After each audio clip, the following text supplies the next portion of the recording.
Welcome back to another episode of CTV. Let's start it off with going to LaShawn and Parker to learn more about Rock the Edge. This week we checked out Becky Ossifer with Rock the Edge. Check it out. So we're with Becky Ossifer from Rock the Edge. So what is Rock the Edge all about?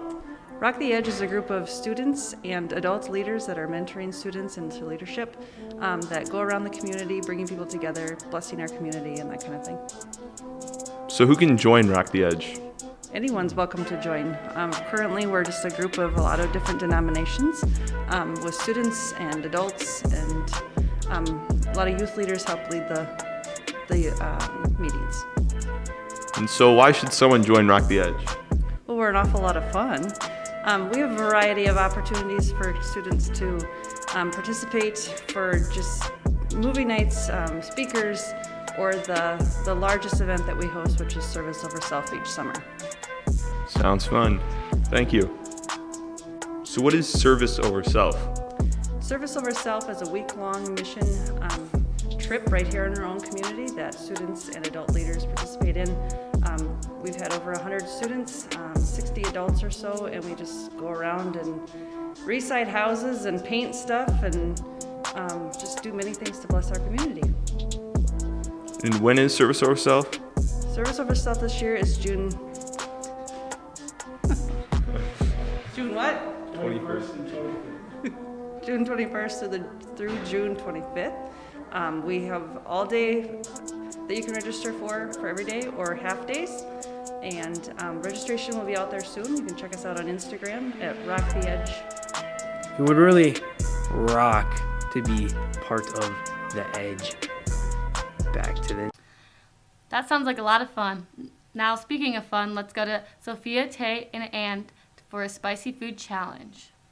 I'm here with Dylan and Sophia, and we're going to see who has the highest spice tolerance. Now, they're going to be eating spicy noodles. Whoever reaches for those cups of milk first loses. We're going to see who lasts long. All right? Ready, set, go.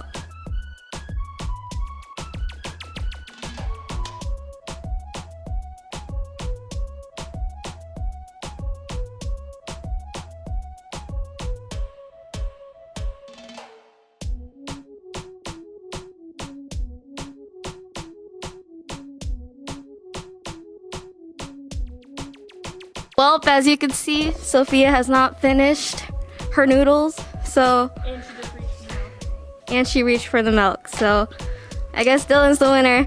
Yay!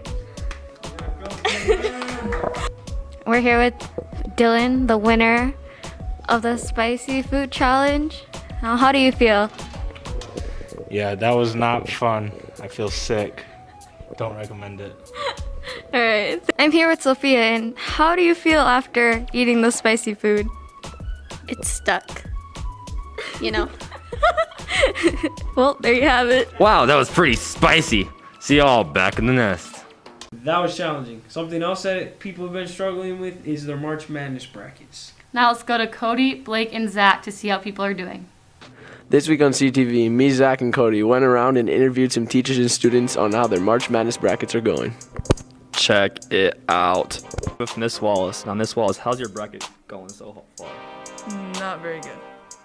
I have Texas and Illinois in my Final Four, and both have been eliminated. That's tough. Yes. Well, as long as Kansas wins now, I think it's okay. Thank you. Go. I'm here with Gavin. Now, Gavin, how is your March Madness bracket going so far? Well, it's going pretty good. Sitting right there at 8th place. We're above Sick Miller, so that's the end goal. As long as we finish above him, we're happy. Nice. I'm here with Sadie and Mackenzie, and how's your guys' bracket going so far? Not so good. I'm in 30th place. Oof. What about you? I'm pretty good. I'm in 3rd. Nice. Here's the standings for the March Madness bracket challenge. In first place, we have Cody Mounts. Second place, we have Parker Carbonell with 10 less points, and he's also tied with Mr. Johnson. And then we have Mr. Weber still sticking in there at 9th place. Mr. Rops is at 17th place. And Miss Wallace is at 40th. Good luck to everyone. Let's go, Sister Jean. Back to the nest. Speaking of March Madness, let's go to Gavin to learn about March Mayhem. This week, we checked out March Mayhem. Check it out. I'm here with Cade, and why is March Mayhem changing? In the past, we've had about 4 teams that consist of LHS coaches or past players that have played basketball against the current basketball players. But this year we can't do that due to certain regulations set by the MSHSL. So we've had to change it into 4 teams consisting of draftees, so anyone can sign up and play, and then they get drafted by the current basketball seniors. How are the teams and coaches picked, and who can all play? So there'll be mainly seniors and juniors. I doubt there'll be any room for sophomores. The teams are picked by the current seniors of basketball. They get to draft players. There'll be, depending on how many girls sign up, there will be certain regulations based on how they draft them and when they can draft them and how many they get on a team. All right, and how much are tickets going to be, and where are the proceeds going to go to? Tickets will be $5 a person, selling at the door. The money will go to the ISD 2184 campaign to fund better improvements for the school's updates that are happening right now. Nice, thank you. All right, the games take place March 29th at 7 o'clock. Tickets will be sold to the first 250 people that show up. Make sure to come out. Back to the nest. Those basketball matchups will be interesting. Now let's go to Bailey, Zach, and Riley for a sports update. Winter sports playoffs kicked off this week. Check it out. The girls, who were the 3rd seed, hosted 4th seed TMB for the first round of playoffs. The girls started the game off strong. They kept the lead throughout the whole game, but towards the end of the game, turnovers were against them, and TMB went on a 15-2 run and beat the girls to end their season with a score of 51-56. The number 1 seeded boys hosted the 4th seed Wyndham Eagles. The boys came out ready to play in the first half. The boys then came out in the second half, ready to finish the game. Sadly, the boys were not able to stop Wyndham in the paint and ended their season with a heartbreaking loss with a score of 56-63. The number 1 seeded girls hosted the 5th seeded Wyndham Eagles. The girls destroyed the Eagles by winning the game 11-0. Both Roz Oy and Cameron Van Batavia earned the hat tricks, leading to the win. The girls then hosted number 2 seed Mankato East. The game went back and forth for the first period. The girls then went on a run and blew out Mankato East with a score of 7-2 to win the section championship and head to state. The 7th seed boys hosted the 10th seed Fairmont Cardinals. The boys controlled the game by dominating and winning the game 9-4.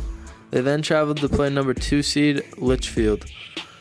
The boys were not able to keep up with the speed and agility of the Litchfield players and fell to them 0-8, ending their season. Riley Cowell, Hunter Baker, Braden Ripka, Mason Smith, Jacob Madison, and Raiden Boyanga went to individual 3AA sections for Laverne on Tuesday.